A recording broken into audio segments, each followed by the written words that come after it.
Once again, in today's scriptures, we heard humility. We heard about Christ being humble.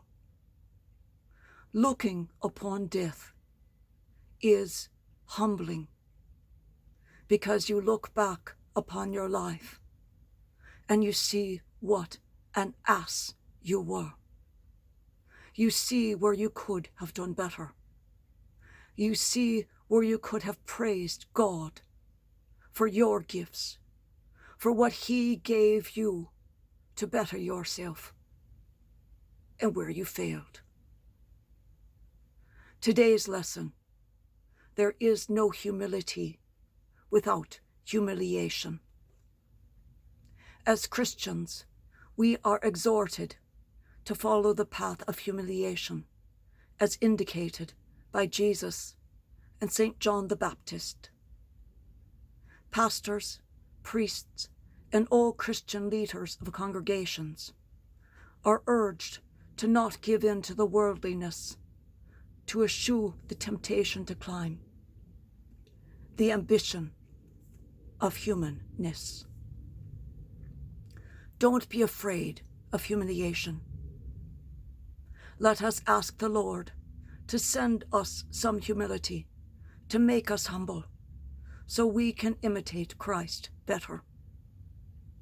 John the Baptist was sent by God to show all the way of Jesus.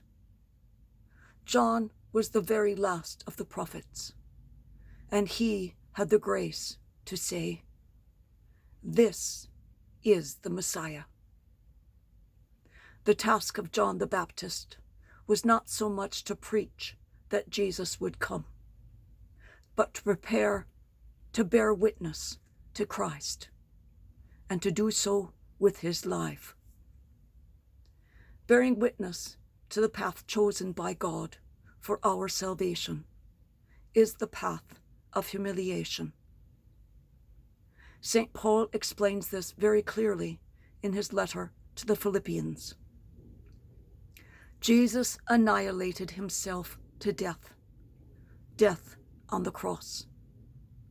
And this death on the cross, this way of annihilation, of humiliation, is also our way, the way forward that God indicates for all Christians.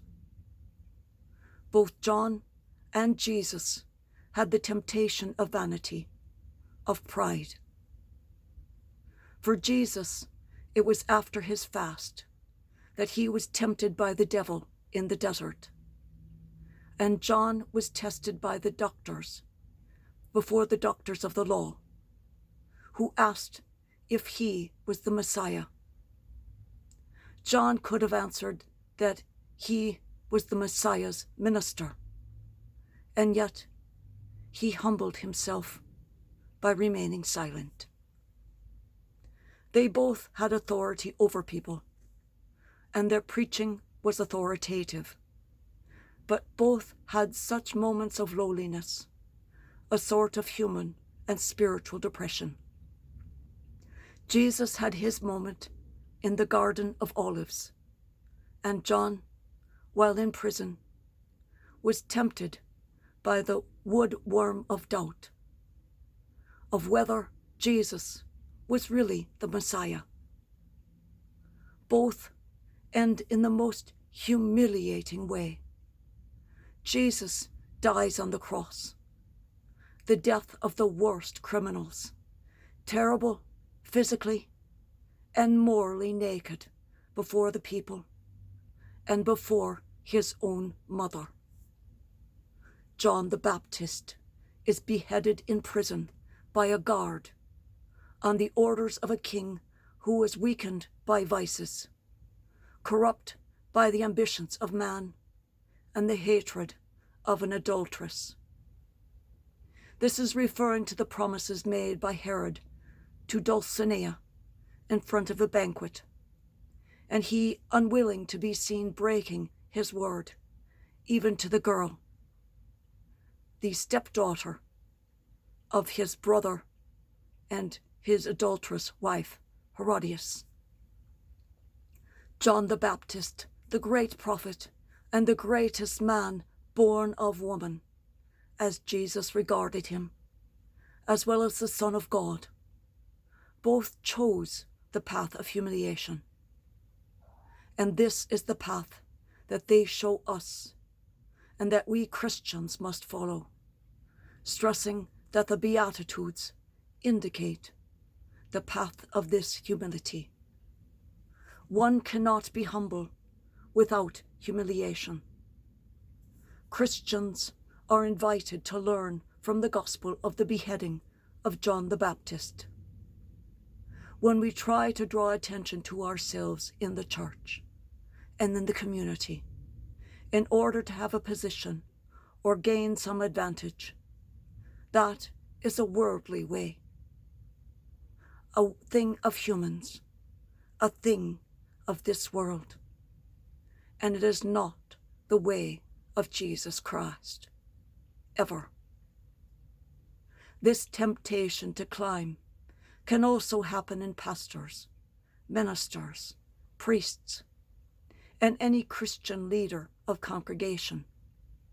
This causes an injustice that cannot be tolerated. A quote from the Holy Father, Pope Francis. If a shepherd does not follow this humble path, she or he is not a disciple of Jesus, but a climber in a cassock. For there can be no humility without humiliation. Throughout this final month of the year, focus on being humble. Peace to all, and peace to all who hear, listen, or read this lesson.